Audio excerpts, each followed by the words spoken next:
बिस्मिल्लाहिर्रहमानिर्रहीम। Discrete structure lecture number 10। आज के लेक्चर में हम कुछ लॉज वगैरह को, कुछ रूल्स वगैरह को स्टडी करेंगे। और एक बात आपने याद रखनी है बेटा कि ये जितने भी लॉज हम डिस्कस करने जा रहे हैं, इन तमाम लॉज को आपने याद भी रखना है। और याद कैसे रखना है, क्यों रखना है? अब जैसे फॉर एग्ज़ाम्पल मैथ्स के अंदर आप कुछ ऐसे फार्मूलाज हैं जिन्हें याद रखते हैं, वो मेन लॉज या वो मेन फार्मूलाज हैं, लेकिन आप उन्हें याद रखते हैं क्यों? क्योंकि आपको वो किसी भी क्वेश्चन में ज़रूरत पड़ सकते हैं। आपको उसमें पता होता है कि अच्छा ये लेफ़्ट साइड है तो ये इक्वल्स टू राइट साइड, इसका आंसर क्या होगा, आप उसे इक्वल कर देते हैं। जैसे मैथ में अगर मैं फार्मूला का जिक्र करूं तो a square minus b square is equals to a plus b and a minus b. ये वो फार्मूलाज हैं जो मैंने कभी फर्स्ट ईयर सेकंड ईयर में पढ़े थे। तो ये जिस तरह से हम उन फार्मूलाज को याद रखते हैं ना, आपने इन लॉज को भी ऐसे ही याद रखना है। और इसलिए क्योंकि आगे जाके आपको कुछ ऐसे प्रोग्राम्स मिलेंगे, कुछ ऐसे स्टेटमेंट्स, कंपाउंड स्टेटमेंट्स मिलेंगी जिनमें आपको बोला जाएगा कि आपने थ्रू ट्रूथ टेबल नहीं बल्कि थ्रू लॉज इसे सॉल्व करना है। तो वहाँ पे अगर आपको लॉज याद होंगे तो आप इजीली उन क्वेश्चंस को सॉल्व कर सकेंगे। फर्स्ट लॉ है D Morgan's law. De Morgan law इसे इसलिए कहा जाता है क्योंकि जिस मैथमेटिशियन ने इसे डेवलप किया था उसका नाम डी मॉर्गन्स था और उसने अपने नाम पे ही इस लॉ को जनरेट किया था। यहाँ पे डी मॉर्गन्स लॉ के दोनों पॉसिबिलिटीज़ हैं, जिसमें कंजक्शन भी है और डिसजंक्शन भी है।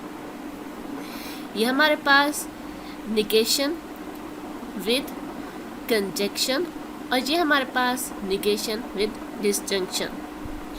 ये दोनों हमारे फार्मूलाज या दोनों हमारे लॉज हैं जिसमें निगेशन और ब्रैकेट में हमारे पास P एंड Q है। और जब हमारे पास इसके हम नेक्स्ट साइड देखते हैं, राइट साइड देखते हैं, तो वो इक्वल है निगेशन ऑफ P और निगेशन ऑफ Q के। यहाँ पे आप देखें निगेशन बाहर थी, जब वो निगेशन हमारी वैल्यूज़ के साथ इंटरेक्ट करेगी तो वो दोनों वैल्यूज़ के साथ आ जाएगी। निगेशन P भी बन जाएगा, निगेशन Q भी बन जाएगा। और जो चेंजिंग होगी वो क्या होगी, यहाँ पे हमारे पास क्या था, एंड था। And mean multiplication. और यहाँ पे हमारे पास क्या आ गया, और। यानी यहाँ अगर कंजक्शन है तो यहाँ डिसजंक्शन। दूसरा हला हमारे पास इसी का उलट है। किस तरह से, यहाँ पे निगेशन विद डिसजंक्शन है, और अगर हम इस साइड को छोड़ के इस साइड पे अगर आप फोकस करें तो जैसे इसमें हमने देखा था जब निगेशन इसके साथ मल्टीप्लाई होगी तो निगेशन P और निगेशन Q बन जाएगा, और दरमियान में क्या आ जाएगा, दरमियान में यहाँ पे और है, यहाँ पे डिसजंक्शन है, तो राइट साइड पे दरमियान में क्या आ जाएगा, कंजक्शन आ जाएगा। क्लियर है? हमारे पास डी मॉर्गन्स लॉ कहलाता है। जब भी आपके पास इस टाइप की कोई टर्मिनोलॉजी या इस टाइप की कोई स्टेटमेंट बन रही होगी, या यहाँ पे फॉर एग्जांपल A हो, यहाँ पे B हो, यहाँ पे कोई वैल्यू हो, यहाँ पे कोई वैल्यू हो, और स्ट्रक्चर इसी टाइप का बन रहा हो, तो वहाँ पे आप डी मॉर्गन्स लॉ को अप्लाई कर सकते हैं। डी मॉर्गन्स लॉ को बाय ट्रूथ टेबल यहाँ पे मैंने शो भी कर दिया है कि किस तरह से दोनों साइड्स इसकी इक्वल हैं। यहाँ पे अगर आप देखें तो P और Q दो वेरिएबल्स थे, P और Q मैंने लिया, फिर इन दोनों के अंदर मैंने कंजक्शन को शो किया, फिर उस कंजक्शन की मैंने निगेशन ली, फिर सेकंड साइड को सॉल्व करने के लिए मैंने negation of P negation of Q के दरमियान में डिसजंक्शन को अप्लाई किया। अब दोनों साइड्स को देखें तो दोनों साइड्स इसकी इक्वल हैं। ये मैंने लॉ जो प्रूव किया है यहाँ पे, ये निगेशन विद कंजक्शन मैंने प्रूव किया है। आप निगेशन विद डिसजंक्शन खुद से प्रूव करेंगे कि क्या वो भी इक्वल आता है और किस तरह से वो इक्वल होगा। इसके अलावा कुछ और लॉजिकल इक्विवेलेंसेस हैं या कुछ और मज़ीद लाज हैं जिन्हें याद रखने की आपको ज़रूरत है। सबसे पहला है आइडेंटिटी लॉ। इसे आइडेंटिटी लॉ इसलिए कहते हैं क्योंकि इसमें जो वेरिएबल होता है स्टार्ट में वो अपनी आइडेंटिटी नहीं खोता। आइडेंटिटी नहीं खोता का मीन क्या है, जो उसकी शनाख्त है उस शनाख्त के साथ, फॉर एग्जांपल हम कहते हैं ना 0 के साथ कोई भी वैल्यू हमारी मल्टीप्लाई हो तो वो वैल्यू उसके अंदर डिज़ोल्व हो जाती है, वो 0 0 ही रहता है। तो 0 अपनी आइडेंटिटी नहीं खोता। 0 हमारे पास मल्टीप्लिकेशन में आइडेंटिटी का एलिमेंट होता है। तो सेम इसी तरह से अगर हम देखें कि 0 वैल्यू है अगर, और उस 0 वैल्यू के साथ हम किसी भी वैल्यू को ऐड कर दें, फॉर एग्जांपल है 7 प्लस 0, तो 7 जो वैल्यू थी वो 7 ही रही ना, उसमें 0 ऐड करने से 7 के अंदर कोई चेंजिंग नहीं आई। तो ये हमारे पास क्या है कि ये आइडेंटिफिकेशंस होती हैं, जो स्टार्ट में जो वैल्यू है एंड तक वैल्यू वही रहे। तो स्टार्ट में हमारे पास अगर p हो और उस p की किसी भी पॉसिबल वैल्यू, कौन सी 2 पॉसिबल वैल्यू हो सकती हैं, या p ट्रू होगा या p फॉल्स होगा। इसके अलावा तो इसकी कोई थर्ड पॉसिबिलिटी बनती नहीं है। बेशक p ट्रू है या बेशक p फॉल्स है, दोनों के साथ जब हम t यानी कि कोई भी ट्रू स्टेटमेंट की कंजक्शन लेंगे तो वो ओवरऑल इक्वल्स टू p ही रहेगा।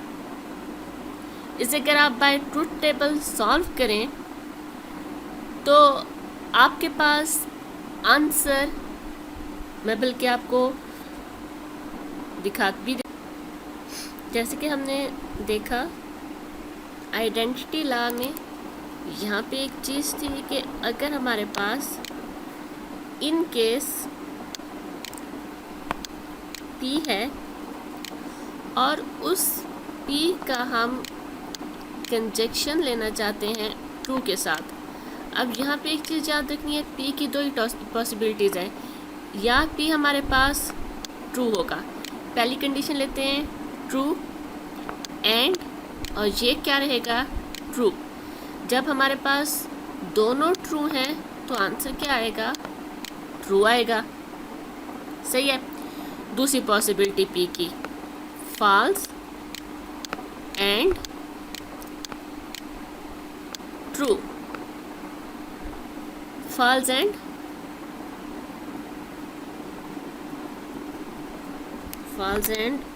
ट्रू। अब जब हमारे पास p फॉल्स है और उसे हम कंजक्ट कर रहे हैं किसी ट्रू स्टेटमेंट के साथ, तो आंसर क्या आएगा, फॉल्स आएगा। अब यहाँ पे ये चीज़ देखनी है आपने, ये जब ट्रू था ये भी ट्रू था, ये जब फॉल्स था ये भी फॉल्स था, तो हम ये चीज़ कह सकते हैं कि p and true is logically equivalent to p। ये आइडेंटिटी लॉ है। इसी तरह से p और फॉल्स, ठीक है, p और फॉल्स। अब यहाँ पे हम चेक कर लेते हैं, p की पहली वैल्यू हमारे पास है ट्रू और फॉल्स। आंसर क्या आएगा, आंसर इसका क्या आएगा आपके पास, ये होगा, हमने क्योंकि इसके दरमियान में क्या यूज़ किया है, कंजक्शन हमने इसके दरमियान में यूज़ किया है, तो जब डिस्टिंक्शन हमने यूज़ किया है, तो जब हम डिस्टिंक्शन यूज़ करते हैं यानी और यूज़ करते हैं, तो दोनों में से कोई एक स्टेटमेंट भी ट्रू हो जाए तो ओवरऑल हम उसका रिजल्ट ट्रू कंसीडर करते हैं, तो इसका आंसर आ जाएगा ट्रू। ठीक हो गया। दूसरी पॉसिबिलिटी p की क्या है, फॉल्स, और उसे हम डिस्जंक्ट करेंगे फॉल्स के साथ ही। जब दोनों ही फॉल्स हो तो हमारे पास डिस्टिंक्शन का आंसर क्या आता है, फॉल्स। फिर से वही कंडीशन बन गई कि जब p ट्रू था आंसर भी ट्रू आया, जब p फॉल्स था तो आंसर भी फॉल्स आया। तो हम कह सकते हैं कि P और false is logically equivalent to P। ये जो दो हमारे पास चीज़ें बनी हैं, ये क्या हैं? ये हमारे आइडेंटिटी लॉज हैं। क्लियर है? अच्छा, यहीं से मैं अगर आपको अपने डी मॉर्गन्स लॉ थोड़ा सा एक्सप्लेन करती जाऊँ, तो बेटा डी मॉर्गन लॉ अगर आपको याद हो तो ये वही लॉ है जो हम बचपन में पढ़ते थे ए यूनियन बी के लिए। किस तरह से ए यूनियन बी के लिए हम पढ़ते थे?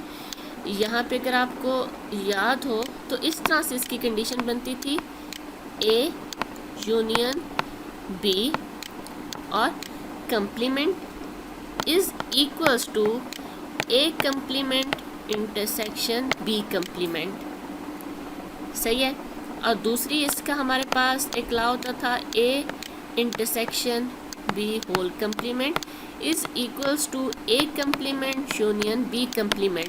ये वो फार्मूलाज या ये वो लॉज हैं जो खुद मैंने फर्स्ट ईयर सेकंड ईयर में पढ़े थे और मुझे अभी तक याद है। तो मुझे यकीन है कि आप लोगों को भी ये जो जितने भी लॉज हैं ये आप लोगों को भी याद होंगे। अगर आप कहते हैं कि हमने GFSE में मैथ ही नहीं पढ़ी, तो ये वो लॉज हैं जो मैंने 6th क्लास में भी पढ़े थे, ये मैंने लॉज 7th की मैथ में भी पढ़े हैं, ये मैंने 9th की मैथ में भी पढ़े हैं। तो ये वो लॉज हैं जो हम स्टार्ट से ही पढ़ते हैं। इन्हीं लॉज को चेंज किया गया है P, Q और कंजंक्शन डिस्जंक्शन में। जो सिंबल्स इसमें चेंज हुए हैं वो इसमें हम कंप्लीमेंट जो यूज़ कर रहे हैं, ये कंप्लीमेंट, इस कंप्लीमेंट को हम रिप्रेजेंट करेंगे निगेशन से। सही है? इसी तरह से हम यहाँ पे जो यूनियन पढ़ रहे हैं, इस यूनियन को हम रिप्लेस करेंगे डिस्जंक्शन से, और जो इंटरसेक्शन है इसे हम कंजंक्शन से रिप्रेजेंट करेंगे। अपने लॉ को अगर हम कन्वर्ट करें तो, और ए को हम कन्वर्ट करेंगे बी में, और पी में, और बी को हम करेंगे क्यू में। ए की जगह आएगा पी, इसकी जगह हम इस सिंबल को यूज़ करेंगे, बी की जगह हम यूज़ करेंगे क्यू को। कंप्लीमेंट है, होल कंप्लीमेंट है, तो हम होल निगेशन लगा देंगे। इक्वल की जगह इक्वलेंट का साइन, ए की जगह पी, यहाँ पे ए के ऊपर कंप्लीमेंट है तो पी के साथ निगेशन लगा दी। फिर ये साइन, इसी तरह से निगेशन क्यू। इस फार्मूले को अगर हम देखें तो P Q whole negation logically equals to negation of P negation of Q. तो अगर आपको याद आ गया हो तो ये हमारे पास सेम वही लॉज बन रहे हैं जो हम स्टार्ट से डी मॉर्गन्स लॉ को स्टडी करते आए हैं। यहाँ तक हमने डिस्कस कर लिया डी मॉर्गन्स लॉ को और आइडेंटिटी लॉ को। क्लियर है ये दोनों लॉज? तो आगे चलते हैं। ओके, अब नेक्स्ट इसके अंदर है डोमिनेशन लॉ। डोमिनेशन लॉ यानी कि हमारे पास जो आइडेंटिटी थी ये उसका उलट है। आइडेंटिटी में स्टार्ट वाली वैल्यू ही एंड पे आंसर आती थी, उसके साथ हम ट्रू को कर रहे हैं या फॉल्स को कर रहे हैं, एंड पे वो ट्रू और फॉल्स डिज़ोल्व हो जाते थे उस पी के साथ। डोमिनेशन लॉ में ट्रू और फॉल्स डोमिनेट कर जाएंगे पी के ऊपर, यानी पी की जो वैल्यूज़ थी वो डिज़ोल्व हो जाएंगी ट्रू या फॉल्स के अंदर। तो डोमिनेशन लॉ के अंदर पहली हमारे पास है पी के साथ हमारे पास यहाँ पे हमने यूज़ किया है डिसजंक्शन और ट्रू। जब हम पी और ट्रू का डिसजंक्शन लेंगे तो एट द एंड हमारे पास आंसर क्या आएगा? ट्रू आएगा। बेशक p हमने ट्रू लिया तो भी ट्रू आएगा, बेशक हमने p फॉल्स लिया तो भी ट्रू आएगा। अगर आप इसे भी चेक करना चाहें तो हम यहीं से इसे चेक कर सकते हैं। फॉर एग्जांपल p की वैल्यू फर्स्ट पे है ट्रू, ट्रू साथ में हमने यहाँ पे यूज़ किया और ट्रू, ट्रू और ट्रू हमारे पास क्या आंसर आता है, ट्रू ही आंसर आता है। अब फॉर एग्जांपल हमारे पास p की दूसरी पॉसिबल वैल्यू है फॉल्स, फॉल्स और ट्रू दरमियान में और है यानी या है, तो जहाँ पे और होता है उसमें ये चीज़ होती है कि कोई एक भी अगर ट्रू है तो आंसर ट्रू आएगा। तो अभी भी हमारे पास एक तो ट्रू आ रहा है ना, तो उसकी वजह से आंसर ट्रू आ गया। तो यहाँ पे हमारे पास p ने अपनी वैल्यू को डिज़ोल्व कर दिया है ट्रू के अंदर, तो ये हमारे पास इक्वल्स टू ट्रू होगा और ये डोमिनेशन लॉ है। अगर इस टाइप के आपके पास कोई स्टेटमेंट बन जाती है जहाँ पे कोई भी एक वैल्यू पड़ी है, फॉर एग्जांपल यहाँ पे a यूनियन b है और वो किसी ब्रैकेट में है, ब्रैकेट में है यानी वो पूरा इकट्ठा एक कंसिडर किया जाएगा, वन कंसिडर किया जाएगा और उसको हम और ले रहे हैं उसका किसी ट्रू के साथ, तो वो इक्वल्स टू हम ट्रू लिख सकते हैं। और ये लॉ हमारे पास डोमिनेशन लॉ है। इसमें हम अगर इसी तरह से p एंड फॉल्स करें तो क्योंकि अब यहाँ पे एंड है तो एंड में हमारे पास एक भी फॉल्स हो जाए तो आंसर फॉल्स आता है। तो पहले स्टार्ट में दोनों फॉल्स, आंसर फॉल्स, फिर p फॉर एग्जांपल ट्रू और ये फॉल्स तो आंसर फॉल्स। यहाँ पे देखें p यहाँ पे भी अपनी वैल्यू को डिज़ोल्व कर रहा है। ये हमारे पास आइडेंटिटी लॉ ऑफ कंजंक्शन था, ये हमारे पास आइडेंटिटी लॉ ऑफ डिसजंक्शन है। ये हमारे पास डोमिनेशन लॉ ऑफ डिसजंक्शन है और ये हमारे पास डोमिनेशन लॉ ऑफ कंजंक्शन है। तो ये हमारे पास अभी तक हमने मेन 3 लॉज स्टडी किए, डिमॉर्गन्स लॉ, आइडेंटिटी लॉ और डोमिनेशन लॉ। नेक्स्ट है आइडेम्पटेंट लॉ। आइडेम्पटेंट लॉ में हमारे पास हम वैल्यू फॉर एग्जांपल p है, उस p को हम p के साथ ही जो भी हमारे पास p है, फॉर एग्जांपल p की कोई भी वैल्यू है उसे हम p के साथ ही p की उसी वैल्यू के साथ ही, फॉर एग्जांपल ये ट्रू है तो ये भी ट्रू है, इन दोनों के अंदर जब हम और लेंगे तो आंसर भी हमारे पास क्या आएगा, ट्रू ही आएगा। तो ये इक्वल्स टू p है। ये हमारे पास आइडेम्पटेंट लॉ इसलिए यूज़ होता है कि अक्सर औकात हमारे पास ऐसी स्टेटमेंट बन जाती है जहाँ पे दो ब्रैकेट्स एक जैसी खड़ी होती हैं। फॉर एग्जांपल आप कल को जब क्वेश्चंस करेंगे तो फॉर एग्जांपल आपके पास एक स्टेटमेंट आ जाती है, पहली ब्रैकेट में p और q है, फिर नेक्स्ट ब्रैकेट में q और r है, फिर उसके बाद फिर से p और q है। तो आप दो ब्रैकेट्स को हैंडल करने के बजाय आप उस p और q को लें, दरमियान में उनके अगर और है तो वो उसके दरमियान में से और हटा के आप एक ही बार p और q लिख सकते हैं। जहाँ पे हमारे पास वैल्यूज़ सेम हो यानी ब्रैकेट्स सेम हो, कंडीशंस सेम हो, स्टेटमेंट्स सेम हो और दरमियान में क्या आ रहा हो और आ रहा हो, तो हमारे पास वो इक्वल्स टू p ही रहेगा। इसी तरह से दरमियान में बेशक कंजंक्शन और डिस्जंक्शन हो वो इक्वल्स टू p ही रहेगी। नेक्स्ट लॉ हमारे पास निकेशन लॉ है, डबल निकेशन लॉ। जब हम p लेते हैं, फॉर एग्जांपल p की वैल्यू हमने ली स्टार्ट में ट्रू, निकेशन से वो क्या बन गया, फॉल्स, और फिर दूसरी बार निकेशन से वो दोबारा से क्या बन गया, ट्रू। स्टार्ट में भी वो क्या था, ट्रू, तो यानी कि वो इक्वल्स टू p है। जब हम एक वैल्यू पे फॉर एग्जांपल एक बार निकेशन लेंगे, फॉर एग्जांपल निकेशन क्या करता है, वैल्यू को कन्वर्ट कर देता है, निगेट कर देता है। फॉर एग्जांपल आप कहते हैं कि मैंने टेस्ट याद किया, ये आपकी p स्टेटमेंट है, मैंने टेस्ट याद किया। निगेशन में क्या आएगा, मैंने टेस्ट याद नहीं किया। अब मैंने टेस्ट याद नहीं किया को दोबारा निगेट करें तो फिर से क्या आएगा, मैंने टेस्ट याद किया। तो ये वही स्टार्ट वाली वैल्यू बन गई ना। तो ये हमारे पास जब भी किसी वैल्यू का हम डबल निगेशन लेते हैं तो वो इक्वल्स टू सेम वैल्यू ही आता है। फिर उसके बाद है next commutative law. Commutative law का मीन क्या है कि अगर हमारे पास एक वैल्यू दूसरे की इक्वल है तो वो दूसरी वैल्यू भी पहले के इक्वल ही होगी।